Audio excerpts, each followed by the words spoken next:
অনেকে বলে থাকে যে অ্যালোভেরা জুস এই ধরনের খাবার পরে অস্বস্তি কিংবা ঘুমের সময় যে কাশি কিংবা জ্বালা পোড়া এগুলো কমাতে খুব গুরুত্বপূর্ণ ভূমিকা পালন করে।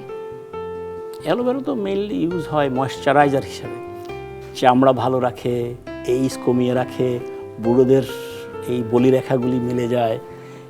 অ্যালোভেরার তো উপকার সেখানে, এর বাইরে বাড়তি উপকার হলো অ্যালোভেরা ডাইজেস্টিভ জুস হিসাবে কাজ করে। আচ্ছা, তো যারা অ্যালোভেরা খায় তাদের অ্যাসিড কিছুটা নিউট্রালাইজ হয়, যখন অ্যাসিড কমে যায় তখন তার এই প্রবলেমটাও কমে যায়, রিফ্লেক্স ডিজিজও কমে যায়, অ্যাসিড উপরে উঠতে পারে না, অ্যাসিড নিউট্রালাইজ হয়ে যায়।